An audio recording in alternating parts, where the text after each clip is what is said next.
एक केंद्रित शासन की एक पद्धति चली है दिल्ली से, एक हाथ वाले शासन की, और वो आजमाइश भी है। मुझे लगता है वो आरएसएस का जो सपना है कि एक दल हो, एक व्यक्ति हो, एक का शासन चले, वो उसके लिए उसी की आजमाइश है सब। ये मैं तो ये मान के चलता हूँ कि मंत्री संतरी ठीक है, शपथ ले ले। मेरे शहर के एक आध मंत्री हैं जो खाली दुकानों के फीते काटते रहते हैं और वहां जन्मदिन अटेंड करते रहते हैं।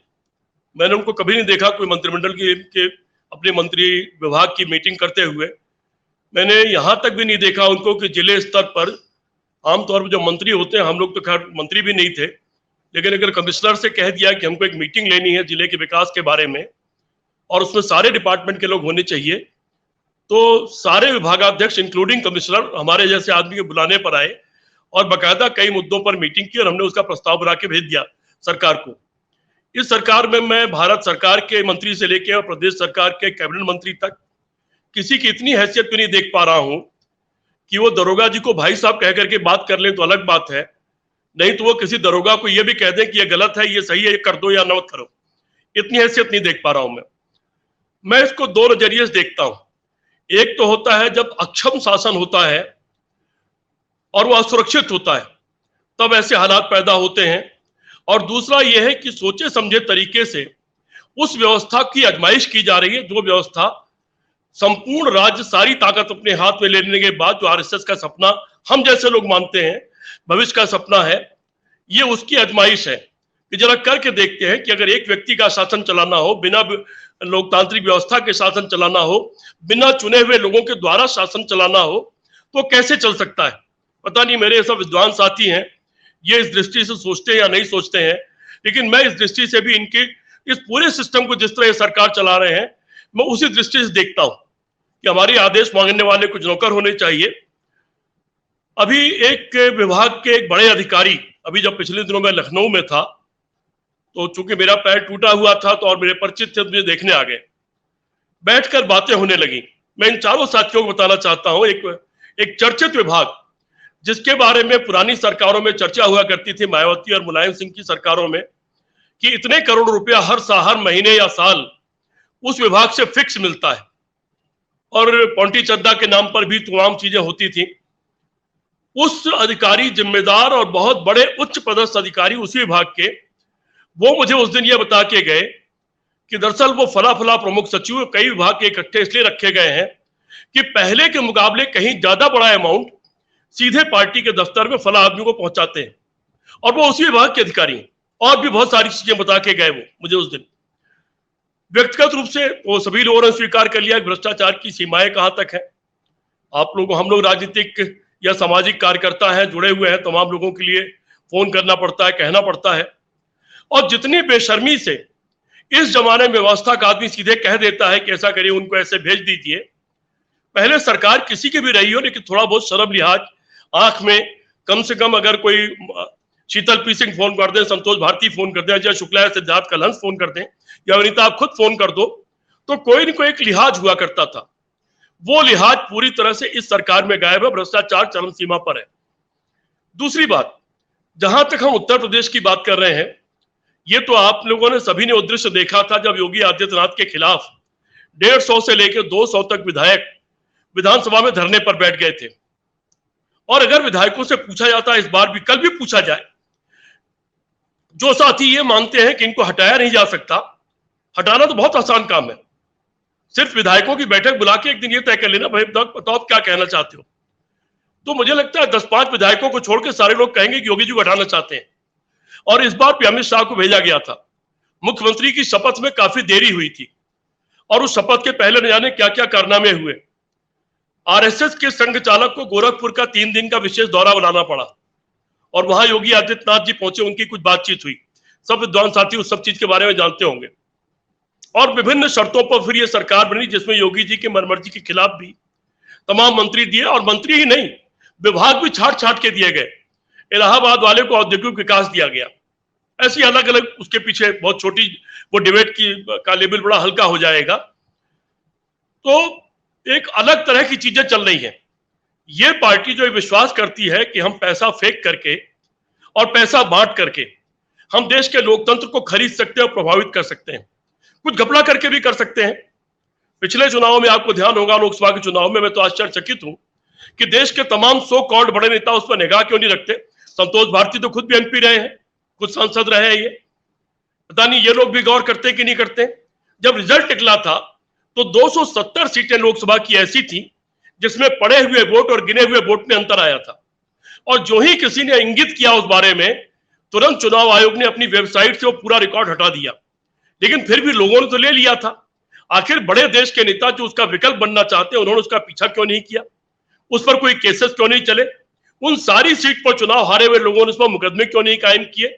ये मेरे जैसे लोगों के लिए थोड़े आश्चर्य की बात है। तो अर्थव्यवस्था, आर्थिक संसाधन, मीडिया का उपयोग, और अगर टेक्नोलॉजी का भी कोई उपयोग हो रहा हो तो उसके बारे में कोई टेक्निकल आदमी ही जानकारी दे सकता है। लेकिन उसके लिए भी अर्थव्यवस्था की जरूरत है। तो पैसा कमाओ, वो चाहे अडानी और अंबानी से कमाओ, चाहे निचले स्तर पर सारे विभागों में एक ऐसा प्रमुख सचिव या दलाल नियुक्त करो। अपना प्रमुख सचिव कहना तो ठीक नहीं, जो पैसा उगाही करके सीधे कहीं पहुंचाता हो वो दलाल हुआ, वो मीडिएटर हो गया वो।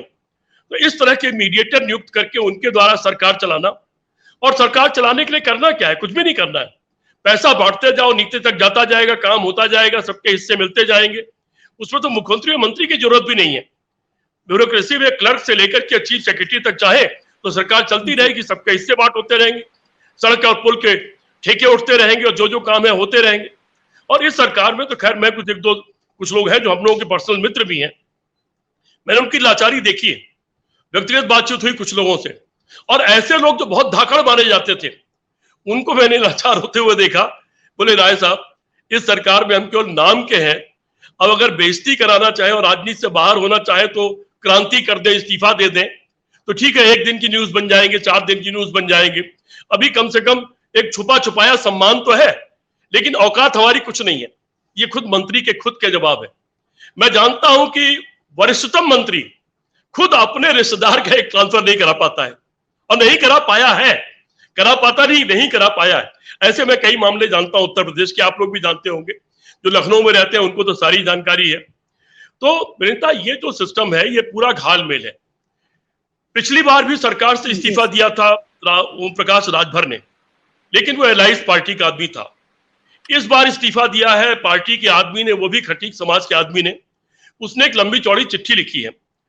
अजय शुक्ला भाई की बात की बिल्कुल सही है कि उन्होंने चिट्ठी राज्यपाल को क्यों नहीं लिखी, मुख्यमंत्री को क्यों नहीं लिखी, अमित शाह को क्यों लिखी? तो कोई भी आदमी गिड़गिड़ाएगा तो उसी के सामने ना जिसके हाथ में असल में पावर होगी। कानूनी पावर होना अलग बात है और असल पावर होना अपनी अलग जात है, और उससे तय होता है कि अलग असल पावर कहां पर है। तो वो आदमी वहां गिड़गिड़ा रहा है, लेकिन इसके कुछ इंडिकेशंस भी हैं। मेरी अपनी व्यक्तिगत जानकारी है कि कम से कम शीतल जी और संतोष भारती तो खैर दिल्ली की राजनीति के मजे हुए वो हैं, मुझे करेक्ट करिएगा, मेरी अपनी व्यक्तिगत जानकारी है कि कम से कम 60 सांसद आज की तारीख तक बीजेपी में ऐसे हैं कि अगर कोई नेतृत्व देने वाला मिल जाए, कोई 2 कदम आगे बढ़कर के विद्रोह करने को तैयारी हो जाए, तो कम से कम 60 सांसद तब तक संख्या पहुंच चुकी है जो मोदी जी को बर्दाश्त करने और इस तौर तरीके के शासन व्यवस्था को बर्दाश्त करने को तैयार नहीं है, जिसमें उनकी 2 कौड़ी की औकात ना हो। सिर्फ ये कुछ चुन लिए जा रहे हैं और उनको तनख्वाह और पेंशन मिल जाएगी 20-22 हजार रुपया जो भी मिलती होगी, बाकी 2-2.5 हजार रुपये कुछ साल मिलती है। तो 60 सांसद मेरी नॉलेज में है। उत्तर प्रदेश में से भी जो ये आवाज उठी है 325 सीट से घट करके 265 हो गई। यद्यप शीतल तो पहले दिन से कह रहे थे कोई चुनौती नहीं है, जीत रही सरकार, कोई बहुत बड़ा उसमें घाटा नहीं हुआ है। ये बैठे हुए सामने, ये कभी विचलित नहीं हुए। ये हर दिन जब डिबेट में आते थे तो कहते थे कि मैं तो कहीं कोई विचलन नहीं देख रहा हूं, ये सरकार दोबारा बनने जा रही है। लेकिन तब भी 325 से घट के 265 हुई है। और उसमें इस तरह की उठना, जबकि अति पिछड़ों और अति दलित के बूते पर ही बीजेपी का उद्भव हुआ है, अन्यथा तो बीजेपी बनियों, पंजाबियों और सिंधियों की पार्टी हुआ करती थी। चूंकि मुलायम सिंह, मायावती, नीतीश कुमार, लालू यादव टाइप के लोगों ने अपने हाथ पर सत्ता रखी, लेकिन अपने आगे सत्ता को ट्रांसफर नहीं किया। उन्होंने अति पिछड़ों, अति दलितों को एकोमोडेट नहीं किया, और उसके ऊपर डोरे डाल करके बीजेपी खड़ी हो गई। तो अगर उस वर्गों से कोई सवाल उठता है, जतिन प्रसाद सवाल उठाते तो कोई मुद्दा नहीं था वो, लेकिन एक खटीक ने सवाल उठाया और उसने कहा है चूंकि मैं एक दलित जात का हूं, मेरी कोई इज्जत नहीं है, मुझे कोई बुलाता नहीं है, लेकिन बुलाने पर तो बड़े मंत्रियों के भी लोग नहीं आ रहे हैं। यह अलग बात है, ब्रजेश पाठक छात्र राजनीति से निकले हुए व्यक्ति हैं और उन्होंने अपना तेवर दिखाया, लेकिन वो ब्रजेश पाठक छात्र राजनीति से निकले हुए हैं, दूसरी धारा की राजनीति से आए हुए हैं, वही तेवर दिखा पाए। पिछले पूरे 5 साल केशव मौर्य, जिसके घर में शुरुआत में सबसे अधिक भीड़ लगती थी, वो घुटन महसूस करते रहे लेकिन तेवर नहीं दिखा पाए, वो बोल नहीं पाए उसके बारे में। तो अब ये जो सुगबुगाहट हुई है, राजनीति में क्या होता है कि चावल का एक दाना होता है सर, और वो मैंने इशारा पूछा करता है कि किसकी शय पे हुई है ये सुगबुगाहट, एक कहीं सुराख है। वो जो है ना एक शेर, दीवार क्या गिरी मेरे कच्चे मकान की, लोगों ने मेरे सहन में रास्ते बना लिए। तो कच्चे मकान की एक ईंट थोड़ी सी डगमगाई है और इसका फायदा विपक्ष के बड़े नेता अगर हो, वैसे तो मैं मान नहीं रहा हूं कि विपक्ष में कोई नेता वेता है, नेताओं के लड़के लड़कियां हैं, कोई लीडर है नहीं, लेकिन अगर इस समय कोई सरकार कहीं महाराष्ट्र में या कहीं इसलिए गिर रही कि वहां विपक्ष में कोई बड़ा नेता मौजूद है जो तोड़ फोड़ करने और उनको नेतृत्व देने के लिए तैयार है। अगर इस वक्त पर दिल्ली हो चाहे लखनऊ हो, अगर यहाँ विपक्ष में कोई बड़े नेता मौजूद हो तो बहुत अच्छे मौके इस वक्त है कि वो आगे बढ़कर के इस सरकार को, जो डॉक्टर लोहिया ने कहा था, मैं जानता हूं कि मैं पहाड़ से टकरा रहा हूं, पहाड़ को गिरा तो नहीं सकता लेकिन पहाड़ में दरार पैदा कर सकता हूं, तो इस बीजेपी की दोनों सरकारों में दरार पैदा की जा सकती है।